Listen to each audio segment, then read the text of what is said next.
Kia ora and welcome to Muffin Talk. Muffin Talk is a weekly radio program to which I invite guests to talk about their work and their passion for issues on community programs, social justice, Bible studies, or the Catholic Church. Today I have invited Christina Reymer to a Zoom recording for a broadcast. Christina, a warm welcome and hi to my radio program. Kia ora tātou. Yes, good to be here. Thank you. Christina Reymer is a cradle Catholic and she's from Waikato. She is part of a coordinating team that is called Be the Change. Christina, what is that Be the Change? Can you tell us more about it? I guess in many ways we're a group of mostly women, but also men who we're still evolving in our understanding of what it really is. But essentially it's about the position of women in the church, in the Catholic Church. So we are mostly all Catholic or have origins or connections with the Catholic Church and have a long history of being involved in advocacy, in work for women and women's spiritualities and leadership and ministry in many, many ways, different ways, different strengths. Some of them are religious women in the group. And so we've just got to a point where I guess we are tired and frustrated with waiting for the church to give us recognition and equality that we seek in leadership, ministry, spirituality, to embrace who we are as women of the church. And so we have simply asserted the right to be the change, to be what we want to be, rather than waiting for that time to happen. Because, I mean, so many of us have just given up in frustration and walked away and tried to find a home somewhere else or in some other way. But we thought, no, we are Catholic. This is who we are. This is our identity. We are created equally in the image of God as male and female. And so we want to claim that space. And so we want to be the change that we aspire to. So you're not just thinking of the future, you will be the change, but you are actually currently the change. That's exactly right. Yes. So, yes, we are asserting that right. And then we hope, rather than waiting for permission, we hope for recognition in time. Yes. What kind of recognition would you like to see? I think we, so many of us, male and female, do volunteer work in all sorts of ways. And sure, it's not, the recognition in terms of thanks or accolades or, awards and medals and so on, it's not what we do it for, but it's to claim our space as equal citizens, equally baptized, that we profess in our creed one baptism. And yet that's not what we feel like we live in the church. It's as if there are multiple orders of baptism, and it's all linked to the issues and problems that have been clearly identified by many in terms of clericalism and so on. And it's just embracing women's spirituality. As Mary McAleese, Vice President of Ireland, described it, the church is like a bird that's trying to fly with one wing, and it ends up flailing around and going in circles. If it would simply embrace the feminine side of it, we would be able to fly as God has called us to fly. Yeah. Christina, can you tell us a little bit more about how it all started? How did Be the Change start? Well, I guess all of us have got background and experience in various ways that go way back to 80s or earlier, made in God's image, women who've been devoted their lives to the religious life because they are women and it wasn't an option for them, all sorts of things. But the instigation, I guess, for us as a group was in 2019 when a friend of mine had a visit from a Catholic woman priest from the United States. Paula Herfer was her name. And so she invited a few other friends, about 10 or 12 of us, into her lounge in Auckland, and just to meet with this woman and her husband, who was an ex-priest. And so it was a wonderful experience for many of us, the first time to meet a real Catholic woman priest and to get that story of how women came to be ordained, which started in 2002 with the ordination of the first 7 women on the Danube 7 they referred to. It's all well documented on the internet if you just Google Danube 7, Catholic women priests, etc. So there's a whole movement which is still somewhat undercover, and many people won't have heard about it. And so for us in New Zealand to actually meet a real Catholic woman priest was quite an exciting moment. And so at the end of that afternoon, some of us said to Paula, well, while you're here, wouldn't it be wonderful to have you to preside over a mass for us and let us experience that? And everybody thought, what a great idea, and Paula agreed. And so we kind of thought, well, we've got to be careful about how we do this. And the normal protocol, if you were going to celebrate mass with a visiting priest in a parish, was to check with the parish priest, and that might put that parish priest, whichever parish we chose, into an awkward position and create all sorts of ruckus. And we thought, no, let's just do this on neutral grounds to start with, and we can deal with the politics of it later. And so we found a neutral venue, and Paula presided. And she insisted that she wasn't so much presiding as just bringing Christ's presence through the Eucharistic meal with all of us gathered around the table, and we prayed the Eucharistic prayer together. And it was such a beautiful, wonderful, uplifting experience, spirit-filled experience, that we all went away saying, we have to keep this going. And so we started to explore about, okay, maybe there are other women in New Zealand who are called to ordination, and we would support them, and maybe some of us are called to ordination, we would support them through that journey and so on. But then as we began to discern and meet and gather and grow in numbers, we realised that this isn't just about women's ordination, which may or may not be the right answer. For some of us, it's, there's contention about that. Some say that it's merely women putting on men's clothing, and the problem is the priesthood itself and clericalism, etc. Actually broader than that. It's about gender equality and all sorts of ministry and leadership in the church. And we all have numerous gifts that we can bring through the community and wherever we are. And so let's broaden this out and call it about gender equality. So that's kind of where we've been going since then. Yeah, it's grown since then.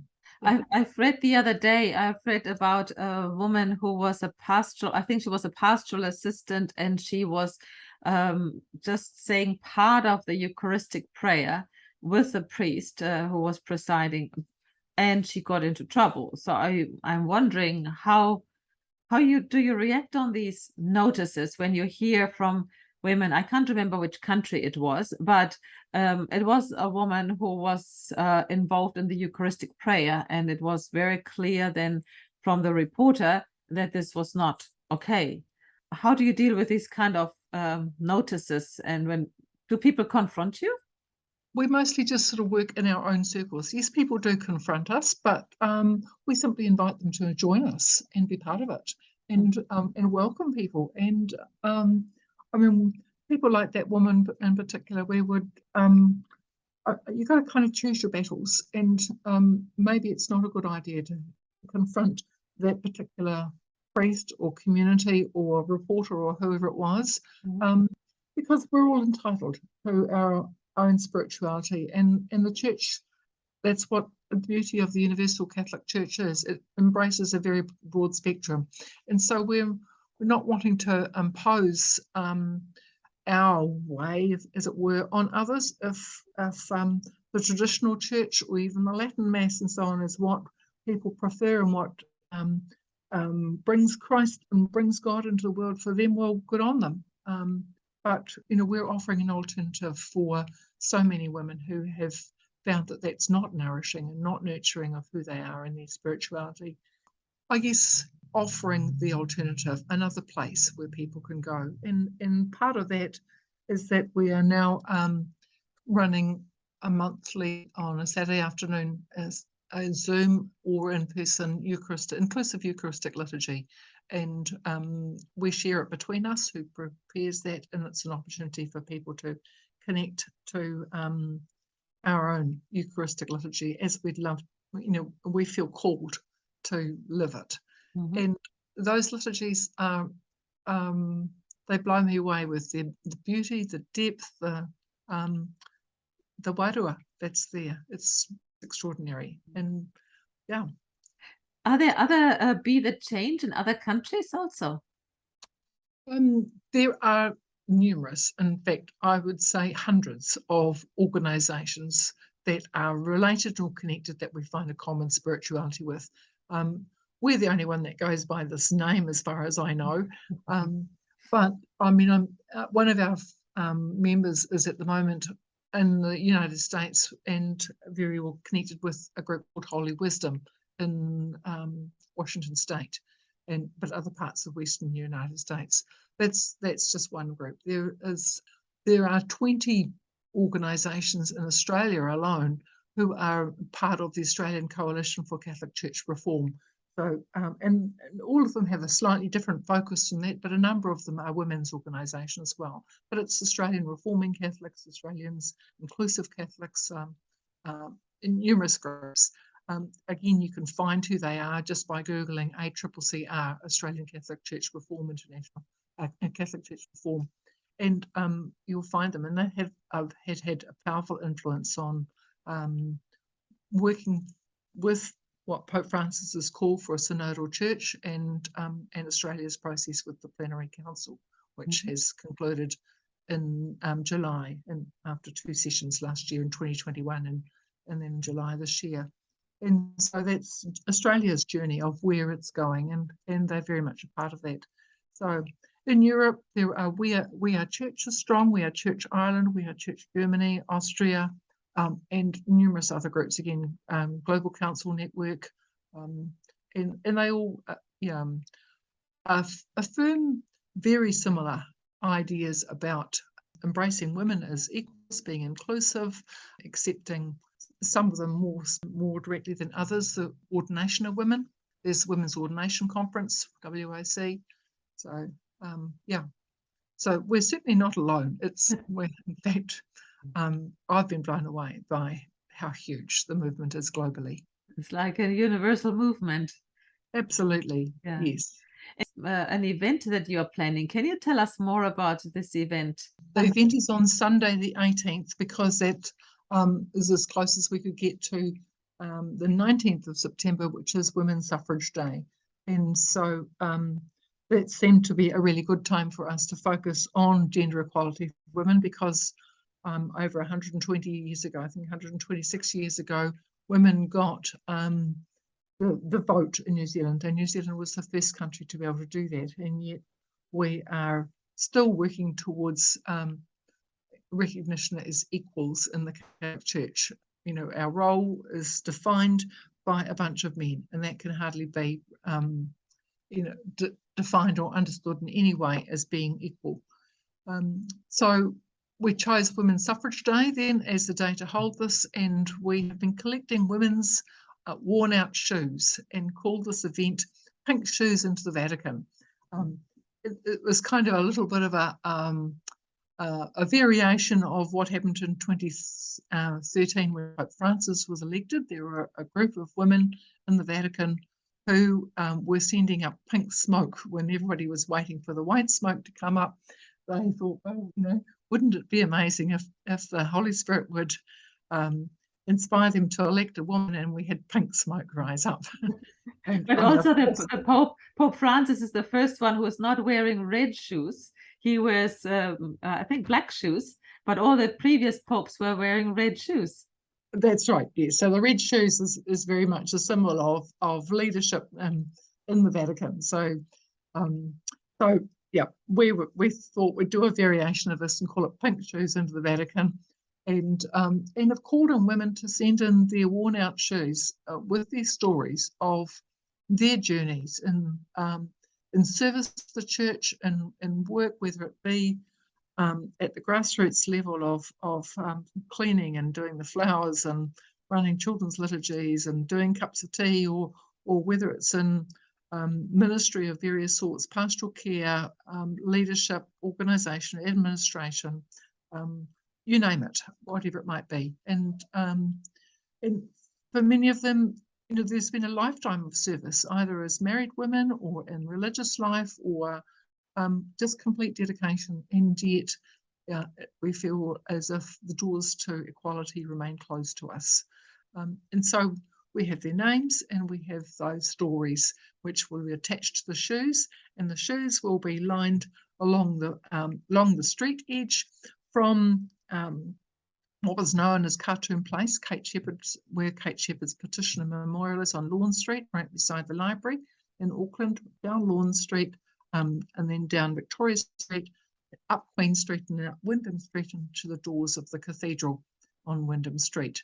There is a similar event that's going to be held in Wellington. They are also doing it, so we're a nationwide movement, and they are going from Parliament up Hill Street to the Sacred Heart Cathedral, and which actually has its doors closed at the moment, so that's kind of ironic.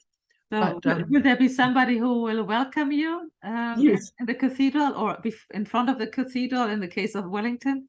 Yes, in both places we will be met by a representative of the bishop. Cardinal John Dew in Wellington has been very interested and supportive of the whole movement and what they are calling for, but is away in Rome, and so he's not able to be there. So I think he's sent Bishop Paul Martin or some other delegate in his place. And similarly in Auckland, Bishop Steve Lowe, we've met with him and assured him that this isn't about challenging the church, but about wanting to walk alongside and work with him in reclaiming the place of women in the church as co-equals, as Christ would have. And so Bishop Steve, again, is not able to be there because of other prior commitments, and so he sent a delegate, Father Christina, will be there to meet us, who's pastor in the Cathedral of St. Patrick's in Auckland. So yes, so that'll be at 10:15 on Sunday morning that we will have completed the journey, the footpath, and got up to the cathedral.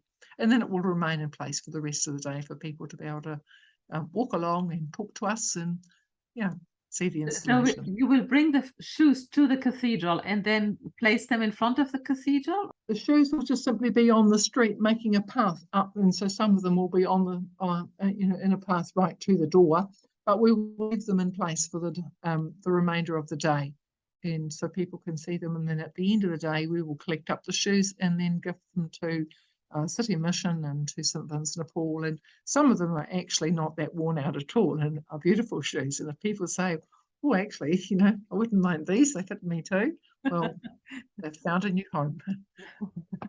So it is a peaceful and a friendly reminder rather than a protest. Absolutely, yes. We don't see it as a protest. We see it as an art installation. It's just creating some visibility for the presence of women and in the lives of service that those women who wore those shoes have given to the church. So anybody who comes and who sees the shoes and who sees the action can get in touch with you while you're standing there, or somebody of your team, and can get more information. Is that correct?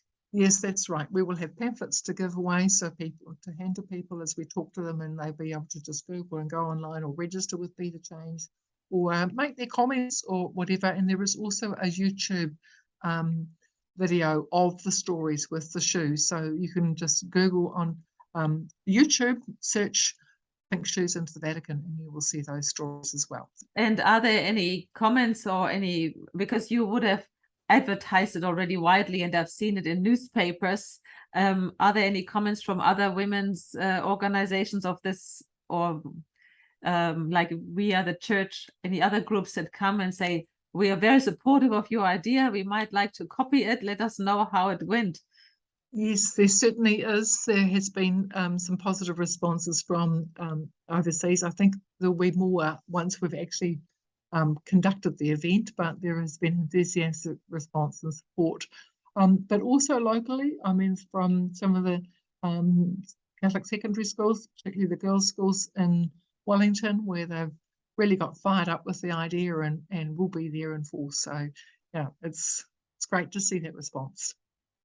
And so this is, as you say, it's like a way to the change. It's we are be the change. You have the shoes that show the way to change. And so where would you like to see the church in, let's say, 10 to 20 years? Well, I think this is actually very opportune because it is totally a part of what Pope Francis is looking for with becoming a synodal church. So it isn't just a once or the synod isn't just an event that's going to happen and then it's all back to normal again.